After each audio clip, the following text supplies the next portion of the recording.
నేను నీ మధ్య రోగమును తొలగించదను.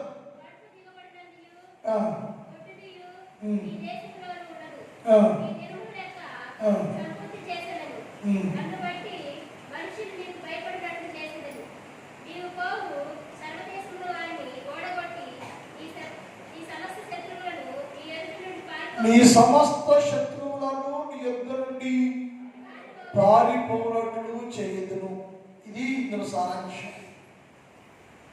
దీనిలో మనం కొంత భాగాన్ని బుధవారం ధ్యానం చేశాం.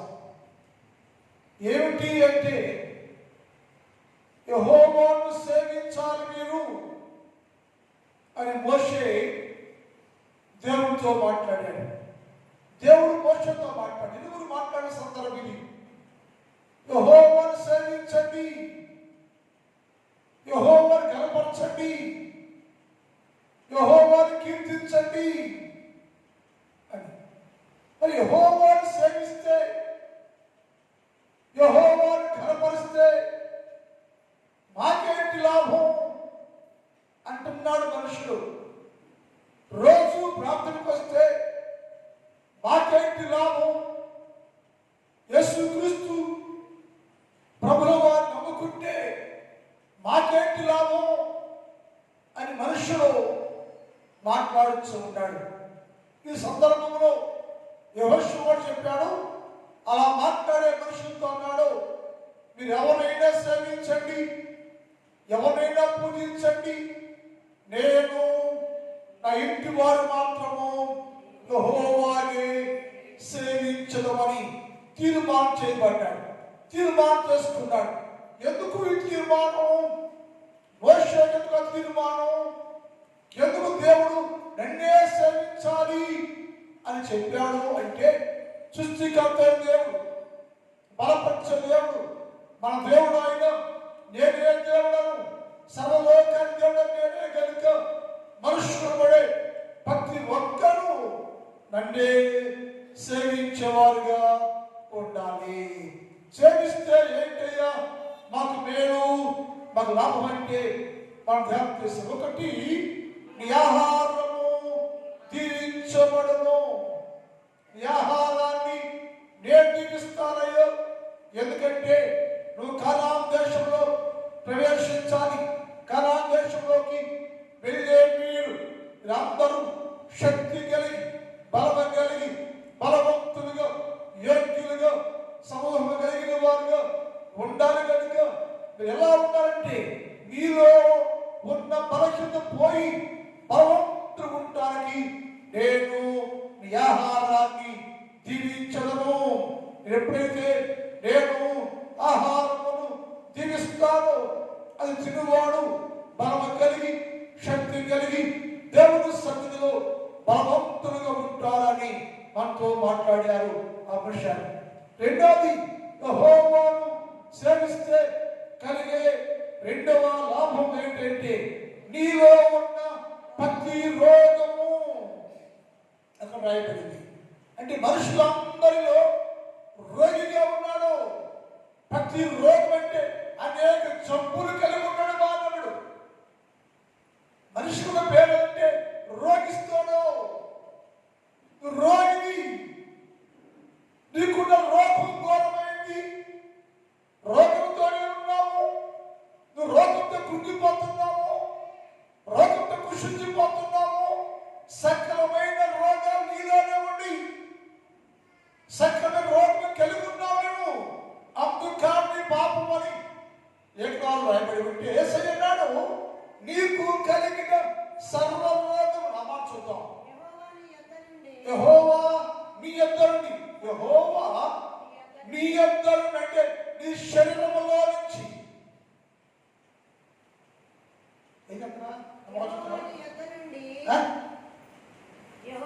యెహోవా నీ యొద్దరుండి అంటే ఎన్నో రోగాలు నీలో ఉంటే ఆ సర్వ రోగాలను తొలగిస్తాడయ్య మోషే. నీ సమాజంలోను, నీ సంఘంలోను, నీ ప్రజల్లోను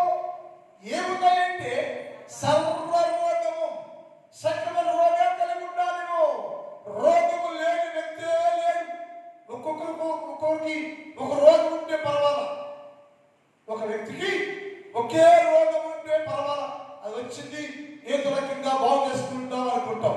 మనుషుల్లో సకల రోగాలు ఉండను, సకల వ్యాధులు ఉండను. నీ వ్యాధులు ఘోరముగా ఉండను, వ్యాధులతో కృంగిపోతూ ఉండను. మానసిక రోగము, శారీరక రోగాలతో కృంగిపోతూ ఉంటే, కృషించిపోతూ ఉంటే, నీ రోగం పోవాలంటే యెహోవానే సేవించాలి. నిజంగా బాగున్నప్పుడు వచ్చి బాగులేపు రాకపోయి ఆరోగ్యం వచ్చి ఆరోగ్యం రేపు నిత్యము నీవు దేవుని సన్నిధిలో యెహోవాను సేవించాలి. పెద్ద పనే కాదు అది. దాని డబ్బు అవసరం లేదు, కోటి రూపాయల అవసరం లేదు. ఏం చేయాలంటే యెహోవాను సేవించాలి. యెహోవాను సేవిస్తే ఎంత భయంకర రోగమైనా సరే నీలో నేను తొలగిస్తాను. ఈ మోషే, నీ ప్రజల్లో అలాంటి రోగం ఉందా? నీ సమాజంలో అలాంటి రోగం ఉందా? అలా రోగంతో నీ సమాజంలో ప్రజలు ఎవరైనా దిక్కులేక బలపడుతున్నారో అయితే నేను సకల వ్యాధులను, సర్వ రోగమును నేను నీలోంచి వెళ్ళగొట్టేస్తా, బాగు చేస్తాను. నేను బాగు చేయమని, నేను బాగు చేసేది నేనే. నేను కాక నిన్ను ఎవరు బాగు చేయలేరు. బైబిల్ భాగాల్లో ఎంతో మంది రోగులుగా ఉండి యెహోవాను ఆశ్రయించకుండా, రోగులుగా ఉండి యెహోవాను సేవించకుండా రకరకాల ప్రయత్నం చేస్తే తిరిగి మళ్ళా యెహోవా సన్నిధికి వచ్చి సన్నిధిలో యెహోవాను సేవించే వరకు వారు వ్యాధిగ్రస్తులుగానే, రోగిగానే, జబ్బు కలిగిన వారుగానే ఉన్నట్లుగా లేఖనాల్లో ఉంది. కనుక ఈ రాత్రి కాలంలో యేసయ్య వాగ్దానం అంటే నేను నీకున్న సకలమైన వ్యాధులను, సకలమైన రోగాన్ని నేను బాగు చేస్తా. అది ఏం చేయాలంటే యెహోవాను సేవించండి, యెహోవాను సేవించండి. యెహోవాను సేవిస్తుంటే మరణకరమైన రోగం నీలోకి వచ్చిందో, మరణకరమైన వ్యాధిలోకి వచ్చిందో, అది ఎలాంటి రోగమైనా సరే నా దేవుడు నీలో నుంచి సకల రోగమును సంపూర్ణంగా బాగు చేస్తాను అని చెప్పాడు. మూడు ఎప్పుడైనా నన్ను సేవిస్తే నీ దేశంలో కొట్టుతనం ఉండనే ఉండదయ్యా. కొట్టుతంటే గర్భాలు మూసేయబడవు, గర్భంలో మూసేయబడకుండా అందరూ సంతానాభివృద్ధి కలిగిన వారుగా ఉంటారు. అందరూ గర్భపడతాయి. మరి ఎందుకు గర్భం మూయబడుతున్నాయి అంటే యెహోవాను సేవించడం లేదయ్యా. సకాల రైతుల్లో నీ గర్భం తెలబడలేదు, గర్భం మూయబడింది, గర్భశోకం ఉంది. నీకు కారణం ఏంటంటే యెహోవాను సేవించడం మానేశారు. దేవా, నీకు ఇష్టమైతే నా సహాయం చేయయ్యో, నీకు ఇష్టమైతే నాకు ఉన్నటువంటి ఈ సకలమైన ఈ బాధ తొలగించని యెహోవాను సేవించే వారుగా లేకపోయి. అందుకని దేవుడు అన్నాడు, మీరు క్షేమంగా ఉండాలంటే, లేక సంతానాభివృద్ధి కలిగిన వారుగా మీరు ఉండాలంటే యెహోవాను సేవించండి అని చెప్పాడు. అక్కడ వెతుకున్నాను. మూడోది ఎప్పుడైనా నేను నీ దేశంలో నుండి, అనగా నీ ముందు నుంచి సకలమైన శత్రువును వెళ్ళగొడతాను. నేను నీ ముందు శత్రువు ఉన్నారయ్యో, ఆ శత్రువులందరూ వెళ్ళగొడతాను. నేను శత్రువు అనేవాడు ఎవడో నీ ముందు ఉండకుండా, నువ్వు వెళ్ళే దేశంలో ఉండకుండా నేను వారిని వెళ్ళగొడతాను. కనాన్ దేశంలోకి ప్రవేశించాలి. నేను కనాన్ దేశంలో ప్రవేశిస్తుంటే కనాన్ దేశంలో నీ శత్రువు ఉన్నాడయ్యో. ఎవరయ్యే వాళ్ళు? కనాన్ దేశంలో 7 జాతులు వారు ఉన్నారు. కనాన్ దేశంలో 7 జాతులు వారు ఉన్నారు. ఆ 7 జాతుల వారు కనానీయులు. మనందరూ ఆ దేశంలో కట్టుకున్నది వాళ్ళ దేశము, కనాన్ దేశము. ఆ 7 జాతులు వారు. అయితే నేను పనిచేస్తున్నాను ఏంటంటే వారిని ఆ దేశంలో నుంచి వెళ్ళగొట్టేసి మీకు నేను ఆ దేశాన్ని బహుమానంగా, వరముగా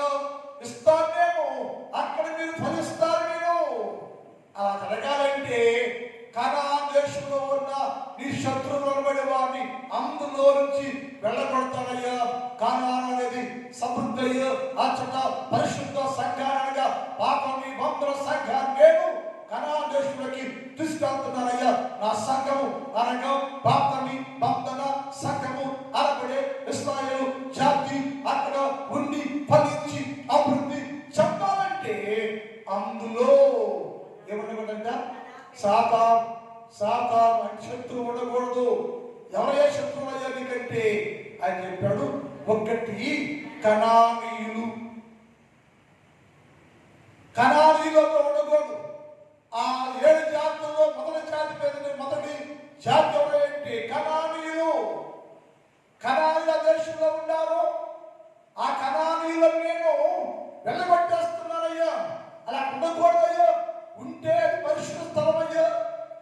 కనాన్ దేశం అనేది మీరు ప్రవేశిస్తే అదేమవుతుందంటే పరిశుద్ధ ప్రదేశము, పరిశుద్ధ స్థలం. అది అందులో మీరు ప్రవేశించడానికి, అందులో మీరు ప్రవేశించడానికి అలాంటి వాటిని కూడా అయ్యా. కనుక నేను కనానీయులను ఆ దేశంలో నుంచి వెళ్ళగొట్టేస్తున్నానయ్యా అన్నాడు. కనానీయులు అనగా ఏమిటంటే ధనాపేక్ష. అక్కడ వచ్చాం వాక్యం. కనానీయులు అంటే ఎవరయ్యా అంటే ధనాపేక్ష కలిగిన వారు, ధనమ కలిగిన వారు. సంపద అంటే, ధనం అంటే ఇష్టమ కలిగి ధనాపేక్ష కలిగిన వారు అని నేర్చుకున్నాం. ధనం కావాలి మనకేం కావాలంటే ధనం కావాలి. జీవించడానికి ధనం కావాలి, బిడ్డల కోసం ధనం కావాలి, పెళ్లిళ్ళ కోసం ధనం కావాలి, చదువుల కోసం ధనం కావాలి, నీ జీవనోపాధి కోసం ధనము చాలా చాలా అవసరం. కానీ ధనాన్ని దేవుడిగా పూజించకూడదు. ధనం ఏ దేవుడిగా ఉండకూడదు.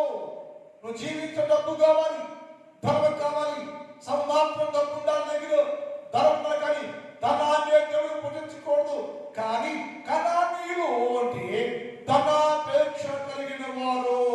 ధనాపేక్ష అనేది నీలో ఉంటే, నీ పరిశుద్ధ సంఘమైతే, ఇస్రాయేల్ సంఘంలో నీ పరిశుద్ధ సంఘమైతే, పరమ కానానులోకి నువ్వు ప్రవేశించాలంటే, పరమ కానాను దేశానికి, పరలోక రాజ్యానికి నీవు ప్రవేశించాలంటే నీలో ఏమన్నవాడంటే ధనాపేక్ష అనేది కనాను స్వభావం, కనానీయుల స్వభావము లేక ధనాపేక్ష స్వభావము కలిగిన వారిగా ఉండకూడదు. ఎందుకంటే పరలోక రాజ్యం పరిశుద్ధం. పరమ కానానది, పరమ కానాల్లో ప్రవేశించేవారు నిమిత్త మాత్రులుగా ఉండాలి. నిమిత్త మాత్రులుగా ఉండాలి. ఎందుకయ్యా ధనవద్ద అంటే పరలోక రాజ్యంలో అనగా పరలోక రాజ్యం కానాల్లో ప్రవేశించేవారు ధనవంతులుగా ఉండడానికి వీలు లేదయ్యా. అక్కడ ఏమున్నాయంటే ఈ కానాల్లో ఎవరు ఉన్నారు అంటే కనానీయులు ఉండెను. కనానీయులుగా ధనాపేక్ష వారు అంటే ధర్మం నీకు నష్టాన్ని తెచ్చిపెట్టింది. ధర్మం కోసమే మంటలు చేస్తున్నారు, ధనం కోసం చంపుకుంటున్నారు, ఆస్తుల కోసం చంపుకుంటున్నారు. నాకు ఎక్కువ వస్తుంది, అది తక్కువ వస్తుంది. ఇంటి కుటుంబాలను అన్నదమ్ములే ఒకరికొకరు ధనం కోసం, డబ్బు కోసం, ఆస్తి కొరకు అనేక చంపేసుకుంటారు. కారణం ఏంటయ్యో ధనాపేక్ష. నిన్ను నీ పొరుగు వాడిని ప్రేమించకుండా హత్య చేసి, దోచేసి చంపేస్తుంది. అది కీడు చేస్తుందయ్యో. అలాంటి స్వభావంలో ఉంటే దేవుడు రాజ్యానికి హక్కు కలిగిన వాడు ఉండవు. నీవు బైబిల్ మాట 1వ తిమోతి పత్రిక 6వ అధ్యాయం 10వ వచనం. 1వ తిమోతి పత్రిక 6వ అధ్యాయం 10వ వచనం.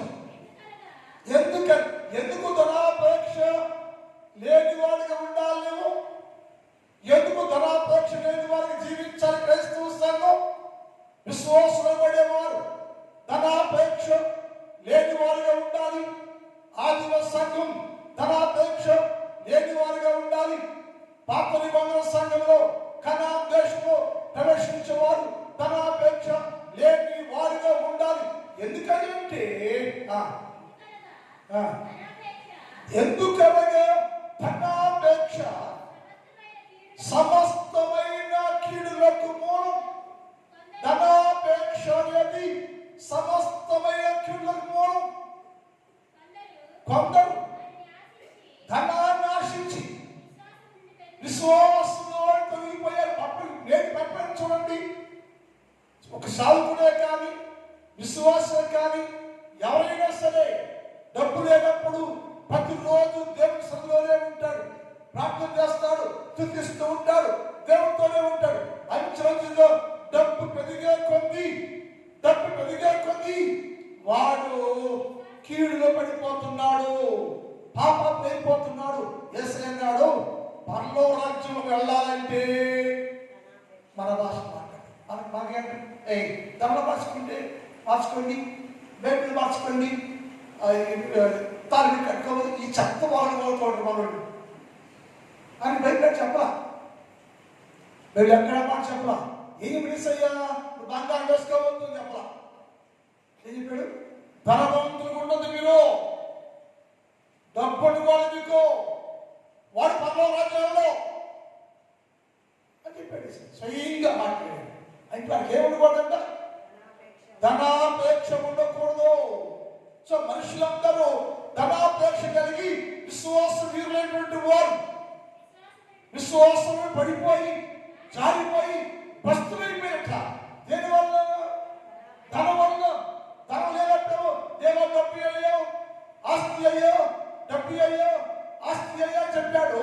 ఇప్పుడేమో డబ్బు పదగానే, ఆస్తి రాగానే, ఐశ్వర్యం రాగానే, ధనం అయిపోగానే, ధనం రాగానే యేసుక్రీస్తు ప్రభువును బట్టి విడిచిపెట్టేశారు. అందరూ విశ్వాసంలో జారిపోయి పడిపోయి భ్రష్టులైపోయారు.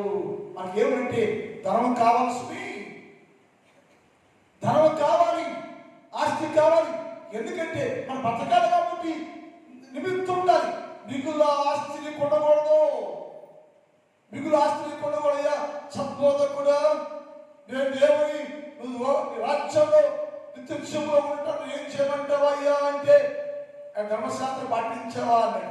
అయ్యా విచారణ చేయనయ్యా, దొంగతనం చేయనయ్యా, హత్య చేయనయ్యా, అన్ని తెలుసయ్యా. వేసయ్యన్నాడు, నీకు కొదురుగా ఉందమ్మా అని చెప్పాడు. ఏంటంటే నువ్వు మిగుల ఆస్తి కలిగి ఉన్నావయ్యో, మిగుల అంటే నీకు ఉండవలసిన ఆస్తి కంటే ఎక్కువ ఆస్తి కలిగి భ్రష్టులైపోయావయ్యా. నువ్వు నీ మనసంతా డబ్బు మీద ఉంది, నీ మనసంతా ఆస్తి మీద ఉంది, నీ మనసంతా దాన్నే ప్రేమిస్తుంది. కాబట్టి నా రాజ్యంలో రావాలంటే నీవు దానిని విడిచిపెట్టి అన్నేసి పేదలకు ఇచ్చి నన్ను గమనించయ్యా అని చెప్పాడు. ఇంకో మాట మాట్లాడతాను, ఇంకో మాట చూద్దాం. లోక సువార్త 12వ అధ్యాయం, లోక 12:16 త్వరగా స్పష్టంగా. లోక సువార్త వారితో ఈ ఉపమానం చెప్పాను. ఒక ధనవంతుని భూమి సమృద్ధిగా పండెను. అప్పుడు అతడు, అయ్యా పొలం ఇచ్చామయ్యో, మంచి పంట పడిందయ్యో, పంట బాగా పండిందని అనుకుని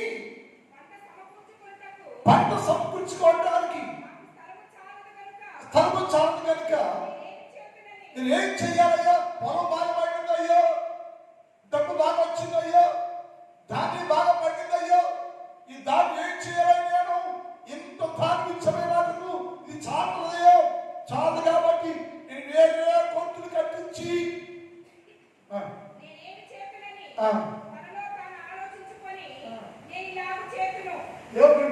దేవుడు అడగా, దేవా నేను తాచిచ్చావు కదా, నన్ను ఏం చేయమంటావయ్యో, నన్ను నడిపించావు కదా, నన్ను ఏం చేయమంటావయ్యో, ఇంత ధాన్యాన్ని నాకు ఇచ్చావు కదా, ఏం చేయమంటావయ్యో అని దేవుడు అడగకుండా తనలో తాను నిర్ణయం మనసులో ఏం చేయాలో తెలుసు. నాకు తెలుసురావయ్యా, నాకు తెలియదా ఏం చేయాలనుకుంటా మనం. అలాగే వాడు కూడా ఏమి చేయాలో తనలో తాను నిర్ణయించుకొని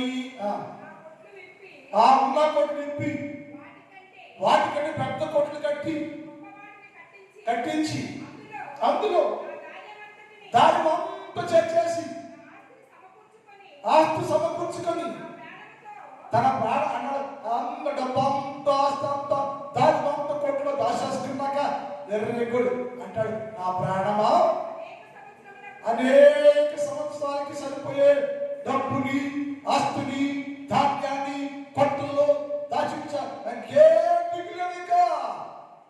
దిగులు లేదు, నేను ధనవంతుణ్ణి అని మనసులో గర్విస్తూ ఉండను. అప్పుడు యేసయ్య వెంటనే చూశాను. వాడు ఎలా ఉందంటే తనలో తాను మురిసిపోతా, ఈ సంవత్సరం నాకు ఎంత డబ్బు, ఎంత తాగము వచ్చింది, నాకేంటి అనుకుని తనలో తాను గర్విస్తూ నవ్వుకుంటా ఉంటే యేసు అన్నాడు, చదువు. అయితే దేవుడు ఎవడంట? ఎవడాడు? విశ్వాసి కాదు, ఎర్రివాడా. ఎర్రి వాళ్ళ మాట్లాడుతున్నాడు. ఆస్తి నాది, డబ్బు నాది, డబ్బిచ్చింది నేను, నన్ను వదిలేసి ఉదయం గర్విస్తున్నావే, ఎందుకు అసలు ఎర్రివాడా, ఈ రాత్రి నీ ప్రాణాలు అడుగుతున్నాను నేను. ఎవరైంది ఆ డబ్బా దేవుడు ఉంటాడో మరి మాకు తెలియదు.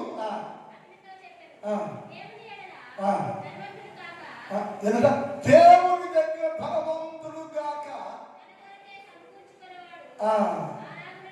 అలాగే ఉండను, పరలోక రాజ్యంలో ప్రవేశించని. ఇదైనా సరే ఎక్కువ దాచిపెట్టారా? బ్యాంకులు కట్టలు ఖర్చు పెట్టండి. డబ్బు కావాల్సిన బయట చెప్పండి.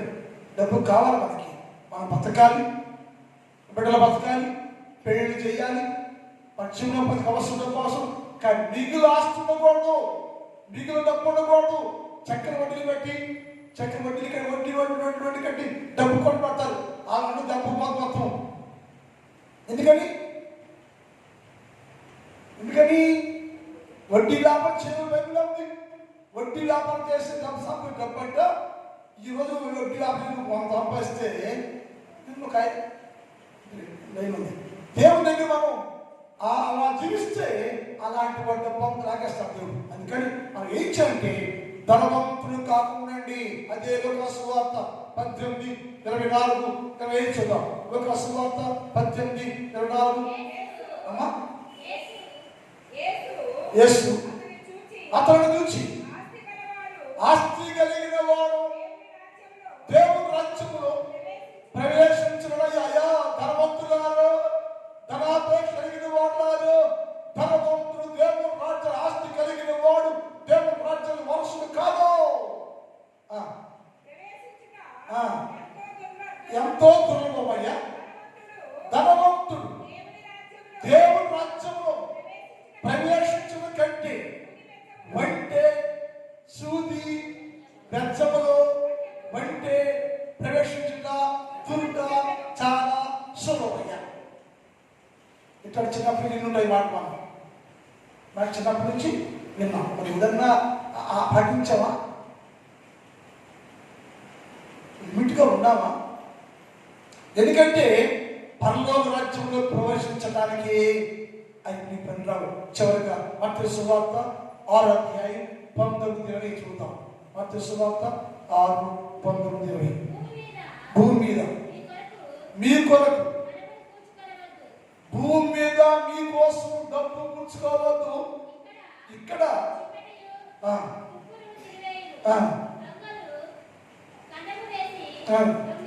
తోచుకెళ్తారు. పరలోకి ముందు మీ కొరకు ధనము పుచ్చుకోండి. అచ్చట సిమ్మట ఉండదు, దొంగనుడు, దోచుకున్నాడు. నీ ధనం ఎక్కడ ఉండునో నీ మనసు అక్కడే ఉంటుంది. మన విశ్వాసం పోద్ది, భక్తి పోద్ది, ప్రార్థన పోద్ది, ఆత్మ జీవితం ఉండదు. ఎందుకంటే నీ మనసు అంతా డబ్బు చుట్టూ ఎదుగుతూ ఉంటుంది. భక్తులు కోల్పోతావు, ప్రభువుని కోల్పోతావు. అట్టి వాడికి దేవుని రాజ్యము రాని రాదు. అందుకని కనానీయులను వెలగొట్టండి. కనాను అనేటువంటి స్వభావం ధనాపేక్ష నీలో ఉంటే నీవు కూడా విశ్వాసమే కాబట్టి, సంఘం కాబట్టి కనాను దేశం వెళ్ళేవాడు అది దూరం అయిపోవాలి. నువ్వు పరలోక రాజ్యం ప్రవేశించాలి అంటే నీలో ఏది ఉండకూడదంటే ధనాపేక్ష అనేది ఉండడానికి. ఒకవేళ ఉంటే ఎప్పటికీ పరలోక రాజ్యంలో ప్రవేశించలేడు. డబ్బు ఎవడు పరలోక రాజ్యానికి పోలేడు, పాడు. అంతే. టాటా పిల్ల అయినా, అంబానీ అయినా, ఎవడైనా సరే ధనము కలిగిన వాడు దేవుని రాజ్యం ప్రవేశించలేడు. ధనము కంటే వాడు చచ్చిపోతాడు అని బైబిల్ ఉన్నాయని కనుక ధనాపేక్ష చెప్పాడు. రెండో శబ్దం ఎవరంటే ఏం చెప్పాడు? హిత్తీయులు ఉన్నారు. అక్కడ హిత్తీయులు ఉన్నారయ్యా. మోషే మీరు అక్కడ ప్రవేశించాలి. వాళ్ళు ప్రవేశించే వాళ్ళు బయటికి రావాలి. నువ్వు కనాన్ దేశంలో ప్రవేశించాలంటే అందులో ఉన్నవాడు బయటికి రావాలి. అందులో ఎవరున్నాడయ్యా? కనానీయులు ఉండను. ధనాపేక్ష కలిగిన వాడు బయటికి రావాలి. అలాగే మీలో ఆ స్వభావం ఉంటే వాడు బయటికి రావాలి. రెండోది హిత్తీయులు ఉండను. వాళ్ళు పని చేస్తారు, కొట్టేస్తారు. హిత్తీయులు అంటే ఎవరయ్యా? హిత్తీయులు అంటే ఎవరంటే అసూయాపరులు. హిత్తీయులు అంటే ఎవరయ్యా? జాతికి ఉన్న గొడవ ఏంటంటే అసూయపరులు. అసూయ వల్లనే చెల్లందరూ పాడైపోతున్నారు. ఆనాటి కాలంలోనే, ఆనాటి మోషే నాటి నుంచి నేటి వరకు అసూయ ఉండి ప్రజలు దేవుని రాజ్యంలో, పరలోకంలో, కనాను దేశంలో ప్రవేశించలేకపోతున్నారు. అయితే ఒకడు పరలోక రాజ్యంలో ప్రవేశించంటే నీలో ఉన్న హిత్తీయులు అనబడే అసూయను బయటికి వెళ్ళగొట్టాలి, పంపించేయాలి. అప్పుడు అందులో ప్రవేశిస్తావు నీవు. అసూయ అనేది చాలా ప్రమాదం, చాలా ప్రమాదం. సంఖ్యాకాండం 16 అధ్యాయం 1-2 చదువుతాం. సంఖ్యాకాండం 16 అధ్యాయం 1-3 దాకా. లేవీకి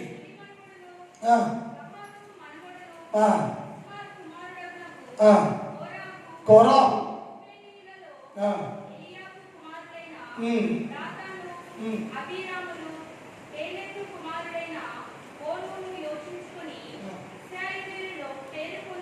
ఇశ్రాయేలులో పేరు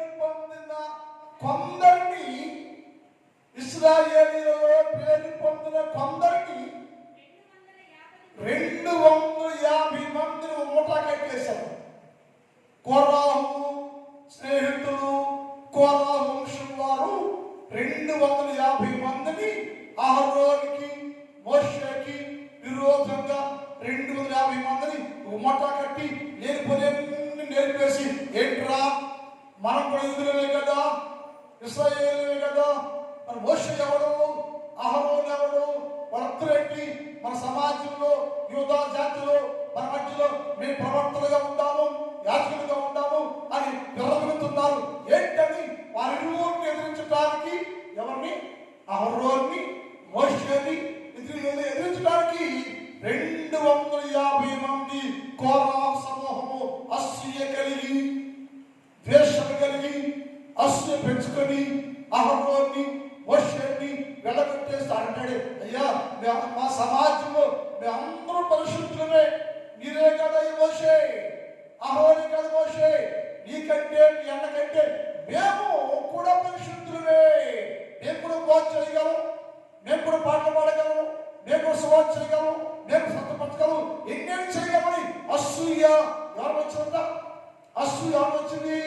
అహరోను మీద, మోషే మీద, కోరాహు బృందానికి 250 మందికి అసూయ కలిగింది. ఎవరి మీద? మోషే మీద, అహరోను మీద అసూయపడి అని అంటారు. సమాజంలో విరోధంగా పోకుబడి నీతో పల్లిక ఈ సర్వ సమాజంలోని అందరూ పరిశుద్ధులు అంట. భూలోక సమాజంలో ఎవరైనా పరిశుద్ధుడు ఉన్నాడా? పరిశుద్ధుడు ఉండాలా? పరిశుద్ధుడు ఎవరంటే మోషే పరిశుద్ధుడు, అహరోను పరిశుద్ధుడు. ఎన్నుకోబడ్డారు, ఏర్పాటు చేయబడ్డారు, ఆత్మ స్వభావం కలిగిన వారిగా ఉన్నారు, ఆత్మ ప్రభావం పొందిన వారిగా ఉన్నారు, మొక్కలకు దేవునితో స్వభావం వారు ఉన్నారు, మాట్లాడారు. వారి పరిశుద్ధులే కానీ కోరాహు అంటది మేము కూడా పరిశుద్ధులమే. ఈనాడు సమాజంలో ఎవడకు వాడు నేను పరిశుద్ధుణ్ణి, నేను భక్తుణ్ణి, నాకు అన్ని తెలుసు, అన్ని వచ్చు, నువ్వేంది ఆడికంటే నేనుడా ఎర్రమిగి అసూయతోటి చచ్చిపోతున్నారు. అలాంటి వాడిని దేవుడు చంపేశాడు. ఎలా? భూమిని చీల్ చేసి ఎవడు అహరోనుకి మోషేకి విరోధంగా మాట్లాడారు వారికి అవన్నీ పూజించుకొని చచ్చిపోయాడు. ఏం చచ్చిపోయినాడు? అసూయ.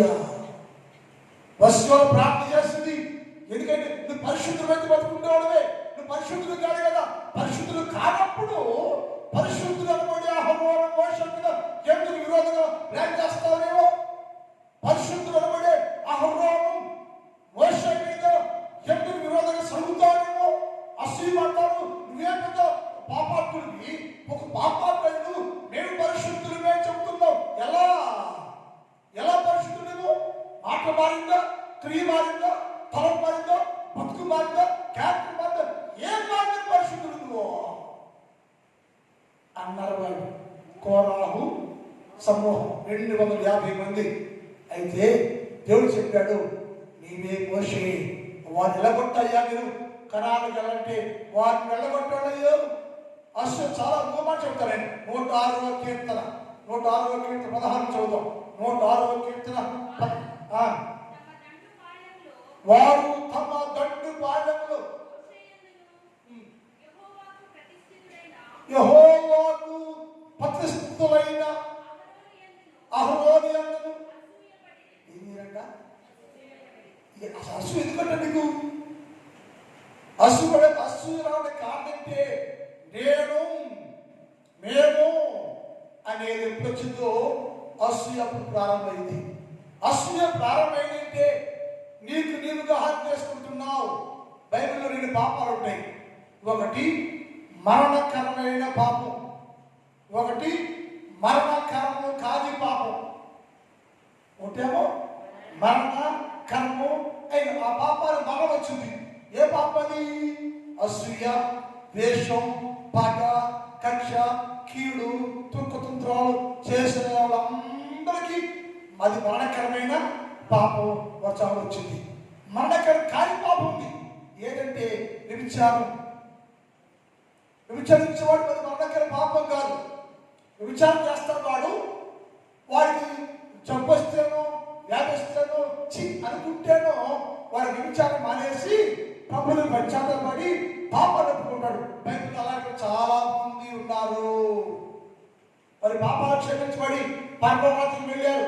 అసూయతో ఉండేవాడికి ఈ అసూయని చంపేస్తుంది, అసూయ పాడు చేస్తుంది.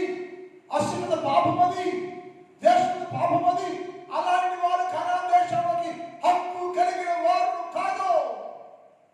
అందుకని యేసు అన్నాడు ఇక్కడ ఏంటంటే వారు మోషేకును అహరోనుకి విరోధముగా సడిగారయ్యా, అసూయ పడ్డారయ్యా.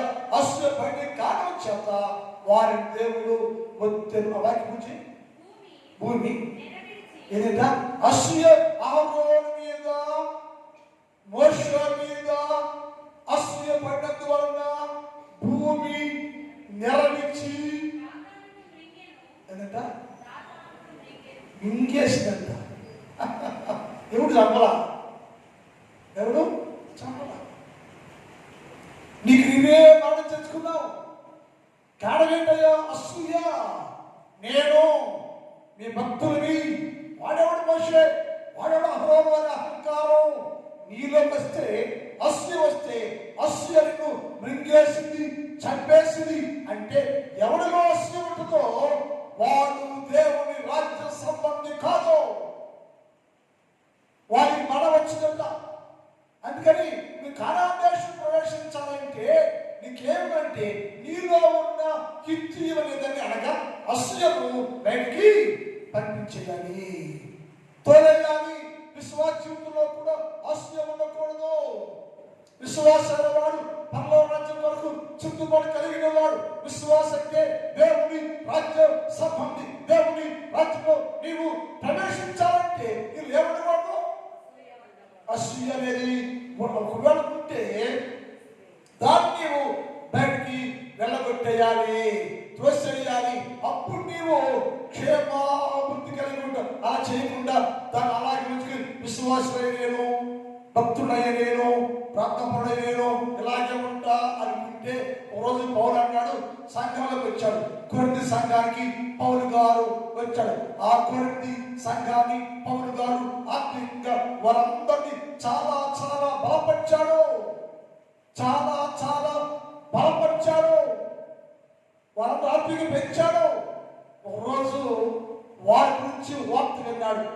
ఏమిటయ్యా వార్త అంటే, నువ్వు పెంచావే, నువ్వు పెంచుతున్నావే, నీ ప్రజలందరూ అసూయతో కలహంతో మారిపోయారయ్యా, శరీర సంబంధంగా మారిపోయారయ్యా పౌలని క్లోరియా ఇంటి వారి ద్వారా వార్త వెళ్ళింది. వెంటనే పౌలు గారు లేచి కొరింథీ సంఘానికి వచ్చాడు. వచ్చి సంఘం అంతా పిలిచాడు. పిలిచి పౌలు అంటున్నాడు, మాట్లాడి 3వ కొరింథీ పత్రిక 3వ అధ్యాయం 3వ వచనం,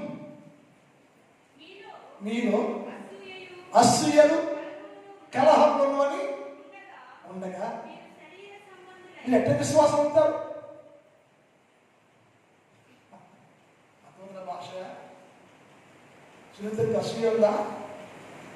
జలక్ష అసూయ ఉందా? అక్క అసూయ ఉందా? పూజ అసూయ ఉందా? అసూయ ఉందా? ఈశ్వర అసూయ ఉందా? మీ పేరు ఆమె కొత్త పేరు మాకు అర్థం కాదు. మల్లిక ఎన్సిమా పేరు, మరి మామూలు పేరు కాదు. అసూయ ఉందా? ఒకవేళ ఉంటే ఎప్పటికీ విశ్వాసులు కానీ కాదు. విశ్వాసం ప్రశుద్ధిగా ఉంటుంది, నిర్మలంగా ఉంటుంది, స్వచ్ఛంగా ఉంటుంది. ద్వేషం, అసూయ, కలహము ఉండదు. ప్రేమే ఉంటుంది, ప్రేమే ఉంటుంది. అది యేసుక్రీస్తుతో ఆ ప్రేమ ఎక్కుబడి ఉంటుంది. హృదయం నిష్కళంకంగా ఉంటుంది. కానీ జీవితాన్ని క్రోధము, అసూయ, క్రోధము, అసూయ అలా ఉంటాయి. కాబట్టి లోపల నీకు భక్తి లేని కారణం చేత అసూయ పెంచావు నీవు. ఏబు గ్రంథం 36:13 చదువుతాం. ఏబు 36:13. టైం ఒక నిమిషం, టైం అయిపోయింది. లోపల గమనించండి. అయినను లోపల హృదయపూర్వకమైన భక్తి లేనివాడు క్రోధము కలిగి ఉండును. ఏదంట? హృదయం ఏముండాలంట? హృదయం ఏముండాలంట? లోపల హృదయపూర్వక భక్తి ఉండాలంట. కానీ మనలో హృదయాల లోపల ఏముందంట? లోపల హృదయపూర్వకమైన భక్తి లేని కారణం చేత, భయం లేని కారణం చేత, వాక్యం లేని కారణం చేత తెలిపించాము క్రోధము. ఏంటది? క్రోధము, అసూయ, ద్వేషాన్ని పెంచితే అలాంటి వారు అసూయ, ద్వేషము పెంచుకుని నువ్వు ప్రార్థన చేస్తే పోరాడు. మీరు లోకస్తులు కదా, శరీర సంబంధులై మీరు విశ్వాసం ఎట్టవుతారు? మీరు విశ్వాసులు కాదే, విశ్వాసులు కాదే. విశ్వాస అయితే క్రోధం ఉండదు, అసూయ ఉండదు, నిష్కలంకంగా ఉంటారు. నిష్కలంకమైన ప్రేమ కలిగి ఉంటావు, నిష్కలంకంగా ఉంటావు. వారంతా పవిత్రంగా ఉంటుంది. కనుక అట్టివాడు దేవుని రాజ్యానికి హక్కు కలిగిన వాడు. కనుక మీరు ఒకవేళ పిత్రులుంటే, అసూయ ఉంటే, ద్వేషం ఉంటే, క్రోధం ఉంటే దాన్ని బయటికి పంపించాలి. కానీ పూర్ణ క్రిస్టియానిటీలో ఉన్న ఎవరికైనా సరే ముందే దాన్ని తెలిపిస్తున్నాం. మనం దేని పెంచుతున్నాం? మనం దేని పెంచుకున్నాం? అసూయ పెంచుకుంటున్నాం. అది గుడి కట్టు పెరిగిపోదు. పైకి మాత్రం వెరీ గుడ్, వందల బ్రదర్, వందల సిస్టర్, వెరీ గుడ్ అంట. వేషాలు మాట్లాడతాను. నేను మెదాలు వచ్చి మాట్లాడి గమనిస్తాను. క్యాచ్ చేస్తాను. అంటే నిజంగా మాట్లాడుతున్నాడా, వేషాలు మాట్లాడుతున్నాడా, డూపిడి మాట్లాడుతూ చెప్తాను. మనమేం చెప్పమంటే ఆడేమనుకొని నేను ఏం మాట్లాడాలో నేను మాట్లాడేస్తాను. ఏ సన్నాడు నువ్వు ఎలా విశ్వాసంతో అసూయ కలహం కలిగి ఉంటే మీరు శరీర సముద్రం లేకుండా శరీర సాధనలు ఎలా మీరు పరిశుద్ధం అవుతారు, ఎలా భక్తులు అవుతారు? మీరు అది మీలో ఉంటే, అది మీలో ఉంటే అసూయ కలహము అనేది మీలో ఉంటే మీరు చావలసిందే, మీరు చావలసిందే. ఏ గ్రంథం 5వ అధ్యాయం 2 వాక్యం చూద్దాం. టైం అయిపోయింది. మిగిలిన భాగాన్ని రేపటి కాలం ధ్యానం చేద్దాం.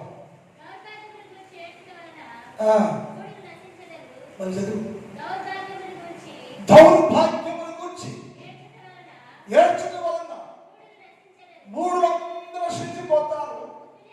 బుద్ధి లేని వాడు అసూయ వలన చచ్చిపోతాడంట. ఏమైపోతే అసూయ ఎవరు ఉంటుంది? బుద్ధి అంటే ఏసాడు, బుద్ధి జ్ఞానము సర్వసంపద నా దగ్గర ఉంది అన్నాడు. అంటే నీ దగ్గర ఏదంట?